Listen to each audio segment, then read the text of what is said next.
Assalamualaikum warahmatullahi wabarakatuh. Ketemu lagi di pembelajaran biologi. Kita melanjutkan ke mutasi bagian yang kedua. Terakhir kemarin kita sudah membahas mutasi kromosom karena terjadinya perubahan struktur kromosom. Nah, untuk penjelasan mutasi kromosom karena perubahan struktur itu ada di video yang kemarin. Nah, kita lanjutkan ke mutasi kromosom karena perubahan jumlah. Nah, jadi untuk mutasi kromosom ini dibagi menjadi dua. Terjadi perubahan struktur dan terjadi perubahan jumlah. Untuk yang perubahan struktur ini jumlahnya tetap. Nah, sekarang ke mutasi karena perubahan jumlah. Sebelum masuk ke mutasi karena perubahan jumlah, kita lihat jumlah kromosom normal. Ya, ketika tidak terjadi mutasi, kromosom manusia normal, kita lihat ini untuk ovum dan sperma itu sifatnya haploid atau N. Kita lihat untuk jumlah kromosomnya totalnya ada 23. Terdiri dari 22 autosom dan untuk wanita itu X. Sedangkan untuk laki-laki autosomnya sama 22, tapi gonosomnya itu bisa X, bisa Y. Ya. Ketika ovum dan sperma ketemu, ini akan menghasilkan individu. Karena tadi ovumnya N, spermanya N, gabungan dari N dan N ini menjadi 2N atau diploid. Antara ovum dan sperma, kalau spermanya yang ketemu itu X, di sini X, itu akan menghasilkan anak perempuan. Sedangkan kalau yang ketemu X dan Y ini akan menghasilkan anak laki-laki. Kita lihat jumlah kromosomnya itu diploid gabungan dari N. Di sini pada wanita itu menjadi 22 pasang atau 44 autosom. Ditambah XX, ya ini sama. Wanita itu tambah XX, laki-laki tambah XY. Sehingga totalnya ini 44 ditambah XX 46. Pada wanita dan laki-laki normal, jumlah kromosomnya itu 46. Ya. Nah, ini kita lihat dari 46 ini pada yang laki-laki, ini yang perempuan. Urutan 1 sampai 22 ini autosom, 22 pasang. Tadi 44 autosom. Nah, bedanya kalau yang laki-laki itu XY, kalau yang perempuan itu XX. Ya, ini dalam keadaan normal. Nah, ketika terjadi mutasi, di sini mutasi karena perubahan jumlah itu dibagi menjadi dua. Yang pertama euploid, yang kedua aneuploid. Perbedaannya, kalau yang euploid itu perubahan jumlahnya itu meliputi seluruh set kromosom, satu set, sehingga jumlahnya merupakan kelipatan dari set kromosom haploidnya. Ya, jadi nanti akan muncul N, 2N, 3N karena kelipatannya satu set. Bedanya dengan aneuploid. Kalau aneuploid ini yang berubah jumlahnya itu hanya sebagian kecil, bisa berkurang, bisa bertambah. Ya, nanti ada -1 +1, bukan berupa satu set. Ya, kita lihat untuk yang euploid dulu. Untuk yang euploid, ya di sini muncul monoploid. Itu kalau satu set kromosom atau N. Diploid itu kalau kromosomnya 2N. Poliploid itu kalau kromosomnya lebih dari 2N. Ya. Nah, itu kalau euploid. Nah, sekarang untuk yang aneuploid itu berkurang atau bertambah satu atau beberapa. Di sini contoh yang pertama itu pada kasus nulisomik. Di sini 2N min 2. 2N itu dalam kondisi diploid. Tadi diploid jumlah totalnya itu 46. 46 kehilangan 2. Sehingga pada kasus nulisomik individu hanya mempunyai 44 kromosom. Ya. Kalau yang monosomik itu yang hilang 1. Sehingga totalnya yang harusnya 2N itu 46, karena hilang 1, jumlah kromosomnya menjadi 45. Contohnya pada kasus sindrom Turner. Ya. Kalau trisomik, ini ketambahan 1 kromosom. Sehingga jumlahnya 46 tambah 1. Dia mempunyai 47 kromosom. Contohnya pada kasus sindrom Patau. Sedangkan pada tetrasomik itu ketambahan 2 kromosom. Nah, kenapa bisa berkurang, kenapa bisa bertambah? Antara lain karena peristiwa ini. Ya, gagal berpisah itu penyebabnya antara lain karena ada faktor mutagen ataupun mungkin karena faktor usia. Kenapa bisa gagal berpisah? Nah, efeknya seperti apa? Nah, kita lihat. Nih, contohnya harusnya dalam keadaan normal itu seperti ini. Ya, ini akan membelah. Kalau yang ini pembelahannya normal.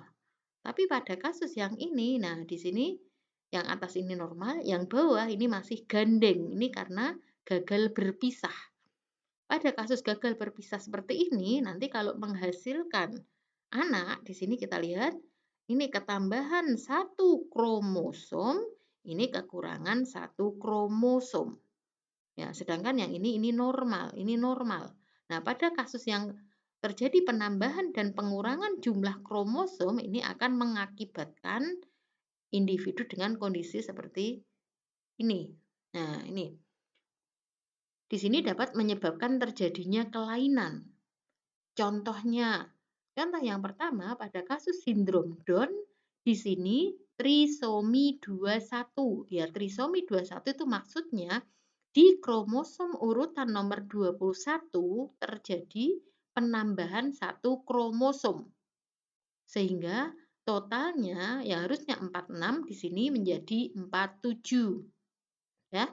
Kemudian kasus yang lain di sini pada kasus sindrom Klinefelter. Pada kasus sindrom Klinefelter ini ketambahan kromosom X pada anak laki-laki sehingga kalau normalnya laki-laki itu hanya XY karena ketambahan X sehingga dia menjadi XXY. Kemudian kasus yang lain ini ada sindrom Turner. Monosomi X berarti ada yang berkurang 2N-1. Nah, berkurangnya X-nya hilang. Yang harusnya di sini X pada anak perempuan karena hilang di sini menjadi X0. Tidak ada X yang belakang. Ya. Kemudian kromosom ekstra Y, nah di sini ketambahan 1 Y pada laki-laki. Kemudian trisomi X itu ketambahan X pada perempuan. Kemudian kasus yang lain ini ada sindrom Tri-Ducat. Itu ada delesi. Delesi itu ada yang hilang pada kromosom nomor 5. Ya, nanti kita lihat. Nah, ini sindrom Down. Tadi trisomi 21. Itu kita lihat ini urutan 1 sampai 22 di sini. Nah, pada urutan ke-21 ini ada penambahan 1 kromosom. Ya. Sehingga yang harusnya normalnya tadi 46 totalnya karena ada ketambahan 1 kromosom itu menjadi 47. Ya. Nah, ketambahan 1 kromosom itu bisa berefek menghasilkan anak dengan kondisi seperti ini. Ini namanya sindrom Down. Kalau kita lihat di sini ada hasil penelitian yang menunjukkan kurva hubungan antara umur ibu sewaktu melahirkan dengan dilahirkannya anak sindrom Down. Kita lihat di sini usia ya. Pada usia 20, 25 di sini kemungkinan kecil menghasilkan anak sindrom Down. Tapi kalau kita lihat mulai 35 ke atas, nah ini sampai 45, di sini grafiknya naik. Ya, ini kemungkinan besar menghasilkan anak dengan kondisi sindrom Down ketika usianya 45.